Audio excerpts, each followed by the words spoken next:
and welcome to Creative Hearts. My name is Jemma Rosenthal. I'm here to help you live your most creative life and find your voice. So today's topic is creating divine abundance and healing our, let me say that again to the camera, creating divine abundance and healing our financial wounds.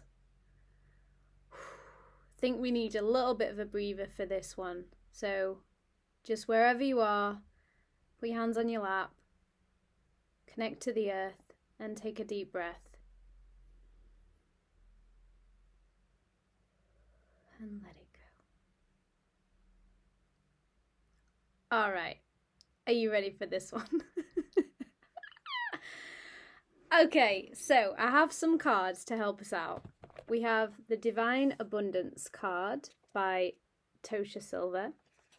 She also has a book called It's Not Your Money, which I really recommend. And it's all about letting go and surrendering to the outcome of what is supposed to happen and not seeing money as a possessive thing. So it's seeing it as a fluid thing. You know, it flows in and out and in again. And it's meant to flow. Loving guidance from the angels. So we have that. And we have the self-love and creative cards by me and Beetee Design. We also have the Divine Feminine Oracle by Meggan Watterson, because I feel like we need a bit of divine feminine energy to get us into that abundant place, because a lot of money things tend to be very more what you would call kind of masculine centered. You know, females don't always get paid for things like that are actual jobs, such as childcare. I know childcare carers get paid, but what I mean is like mums, they do a job, they look after children. You know, it takes work, and obviously, you know, it's not always respected in this culture. Yeah, so we're going to be looking at how to call in more divine abundance, and then also how to heal our financial wounds. So at the moment, I've been working on this topic a lot. I've put out a fundraiser for my music videos and for my music. So if you want to donate, the link will be below. It's for my birthday, which is tomorrow. If you're watching this, I don't know when I'm going to put it up, so you can just see whenever it's up. I'm asking for money so that I can pay my artists, the people that work for me, for the videos. And I think it's a really kind thing to do, to want to support the people that you work with. And I think one of the things is that for some reason we've found this culture where we don't want to pay people properly, where it's like, how can I get this as cheap as possible? And I think it's really disrespectful to anyone that has done a job or has worked really hard at something, or has, sorry, this ring's hurting. Oh, it's stuck. So there's a part in Course in Miracles, I can't remember the exact quote, but it says something about when you value something, the higher you value something, as in the more you give to something, the more value you receive.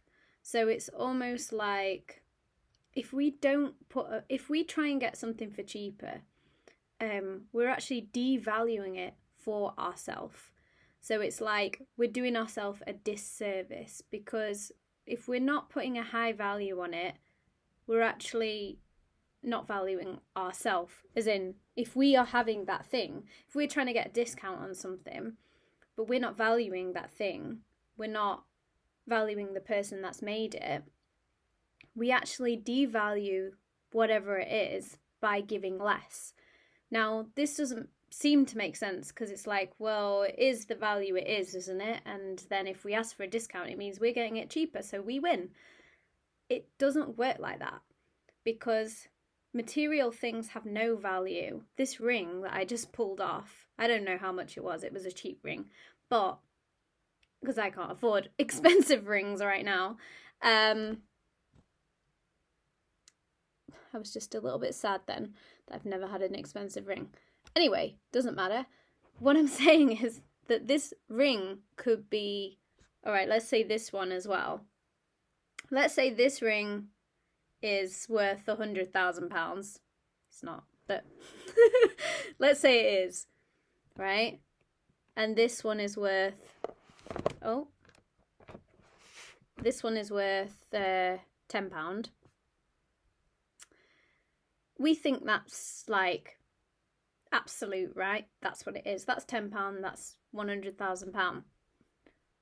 It's not. They're actually worth the same thing because they are both rings. And they are, doesn't matter if one of them has more expensive, jewels on it.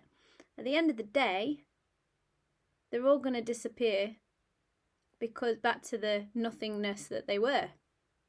This is deep, but nothing in the material world is worth anything, right? All it is worth is exactly the same thing as everything else. Everything we think about money is skewed.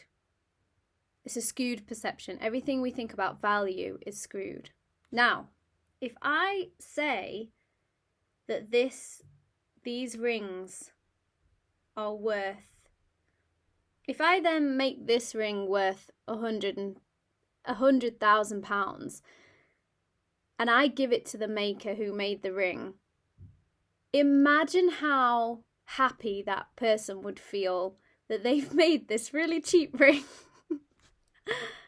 and you've given them £100,000. That's going to suddenly change the whole, it doesn't change the ring, it just changes the perception of the situation. Do you understand what I'm saying? This might not make sense to some people, but because I'm speaking it on the spot. So, but if you then make this ring and you give it £10, you've just devalued the whole thing. Because really, okay, it might be worth £100,000, but it's not, is it? Because that's just what someone's saying. It's just something someone's made up and said this kind of jewel is worth this much, or because it's rarer or whatever, or this is worth this much. Anyway, we'll put the rings down, but I like that as a kind of metaphor. Let's have an angel card. Okay, angels, what do you want us to know about divine abundance? Inspiration. A new idea comes to you like a gentle whisper inside your heart. Listen and take action. This is inspiration from high above. So they have like little angel wings. I'm going to pull another to see what's this inspiration about. Clarity. Close your eyes for a moment. Breathe in the blue of the sky. Feel a gentle breeze flow through you. This is peace. This is clarity. A magical healing has just taken place, a gift from your guardian angel. Okay, so these cards may sound esoteric to you or not related to money. How is that related to money? But actually, clarity and inspiration, we definitely need that right now, right? To heal these financial wounds. You know, this is insidious. It's like affecting the whole world. It's affecting all of us. It's making us feel unworthy, and if we don't have it, and if we do have it, maybe we feel guilty, and this guilt and unworthiness is not helping society. It's not helping our soul. You know, we need clarity and inspiration. That's what we need right now.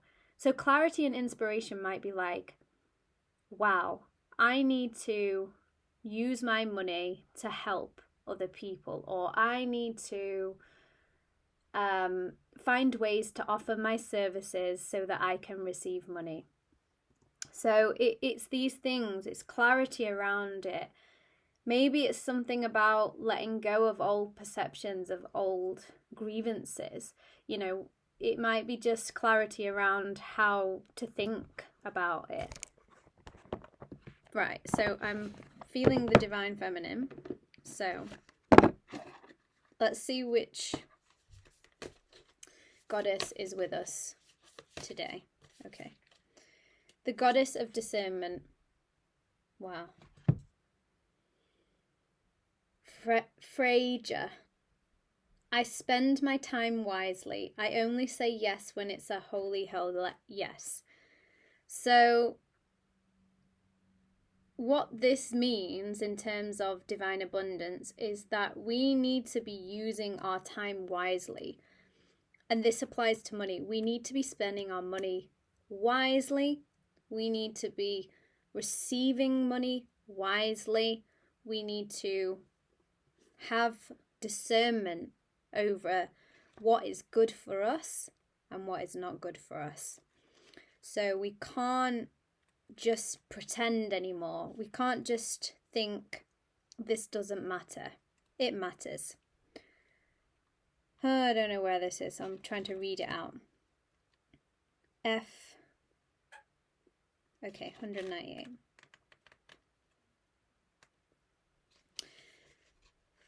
Freyja embodies the fierce and finely honed spiritual skill of discerning the most life-giving choice in each moment.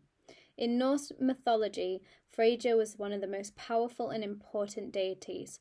She is chief of the Valkyries, the demi-goddesses who chose who will live and who will die during every battle and war. After the Valkyries, the demi-goddess become the Norns, the great goddess who weave the fates of histories, peoples and nations. Okay, let me just see. She wears a legendary necklace or torque named Brisingaman with a powerful jewel that makes her irresistible. It is said to be gleaming and gold. It compels people to her when she calls. So when your soul selects this card, discernment is derived from Greek word diakrisis. It refers to spiritual power that allows you to distinguish between spirits that will harm and spirits that will assist you. It lets discern when a phone call or an email or a visit from a friend is going to add to our day or whether it's going to derail it. Discernment is a difference between feeling led by the day, pulled this way and that, and claiming it.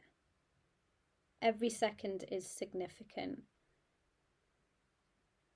Okay, it's saying you are in charge of your own fate. You get to choose the life you want to live. This happens by being fierce and warrior-like as you say yes to. It's not your business to worry who you might disappoint. You're not to need to meet everyone's expectations of you.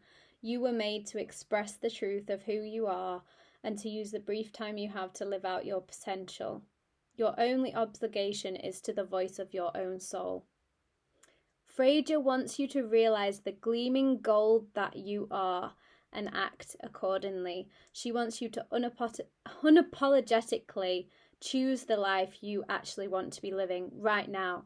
She wants you to make your yes holy again by only using it when it's true.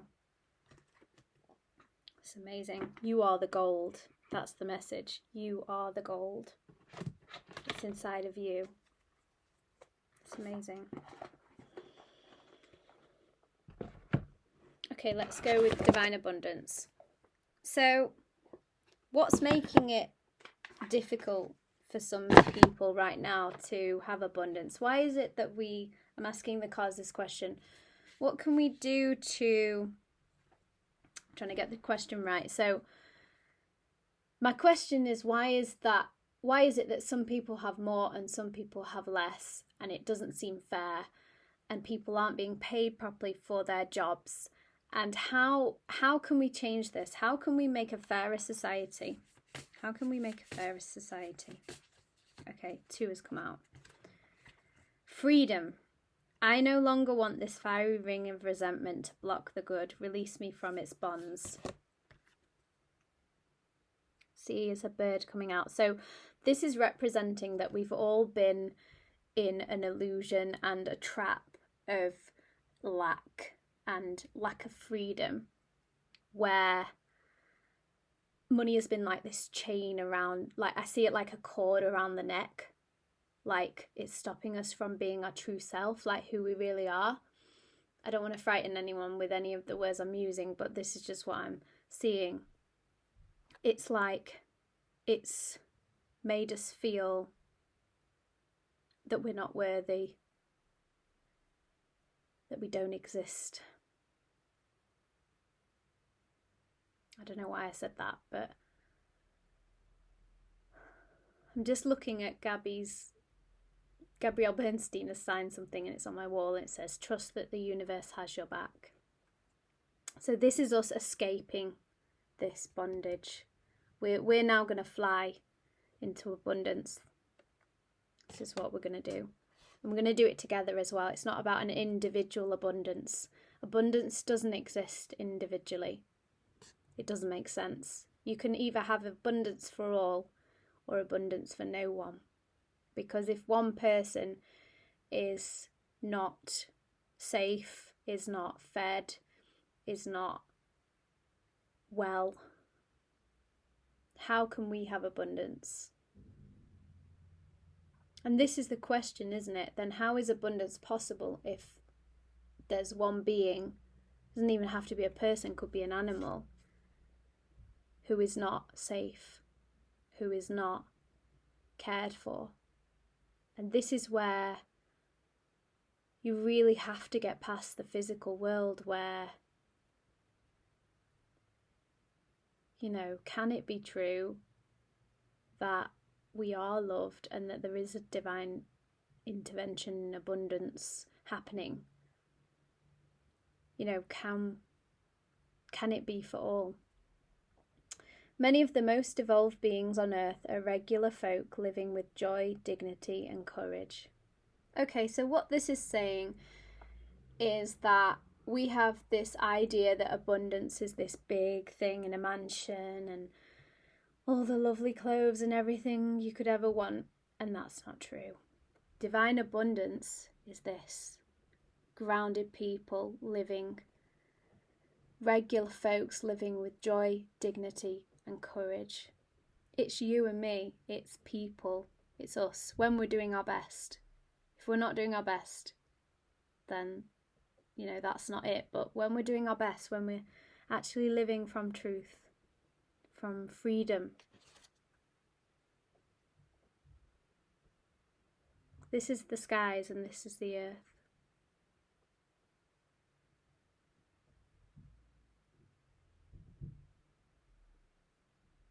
Just meditate on it. Imagine you're the bird flying. Imagine the animals on the earth, enjoying the divine abundance on earth. Okay. So I'm going to pull a card from our deck now, and I'll put the Etsy link below as well so you can purchase the cards. So let's have a card for healing our financial wounds.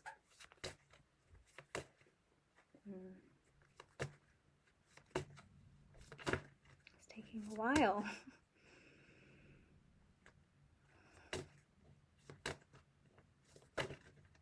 Okay.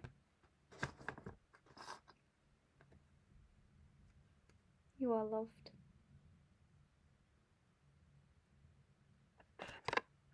Put your hand on your heart and breathe in the love. Think of someone who loves you, and internally or externally, thank them. Feel the love surrounding you in every moment. Think of a time when you felt unlovable, and send that part of you lots of love and appreciation. Let them know how much you love them and how much they are needed. Affirmation: I am surrounded by love. I am lovable.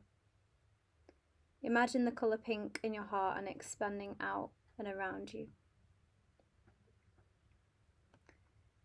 So I got a little bit choked up at the beginning because a lot of the time I don't feel lovable because I don't feel I'm being valued as much as I'd like to be for the work I do. And I don't really like to talk about it because I feel like I'm being ungrateful, or that I might be called privileged, or, you know, that people would judge me for feeling this way. But really, I recognise that, you know, everyone has their struggles that they go through and things that they find hard. And yeah, like, I really hope that I can find a way to tap into that love, that I am loved. Yeah, it's a weird one how the perception of lack can make you feel unlovable. I'm just going to spray this spray, it's joy spray. So just to call in a bit of joy and love for us today. So I'm going to practice this practice called Toglen, I think it's called, from it's from this book called When Things Fall Apart. Something's fallen on the floor. When things fall on the floor. It's from the chapter Going Against the Grain. Tonglen reverses the usual. People often say this practice goes against the grain of how we usually hold ourselves together. Truthfully, this practice goes against the grain of wanting things on our own terms, wanting everything to work out for ourselves, no matter what happens to others. The practice dissolves the walls we've built around our hearts.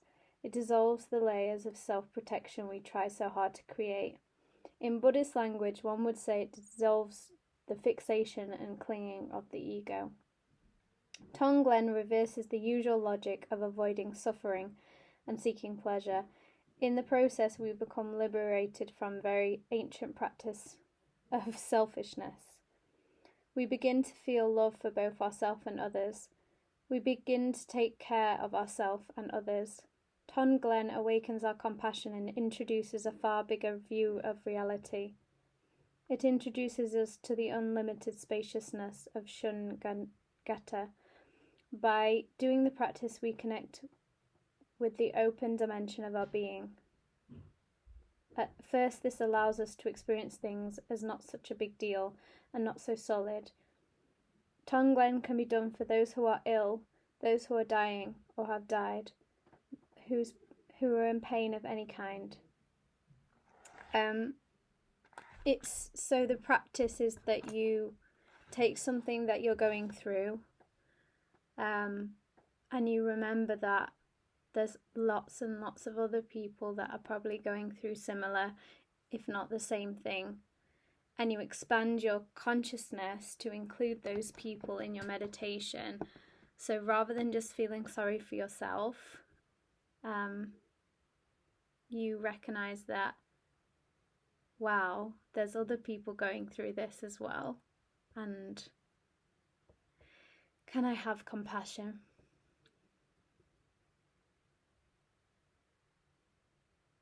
So just tuning into the heart and having compassion today for anyone that's struggling financially. Anyone that's in pain over money, fear, anger, doubts.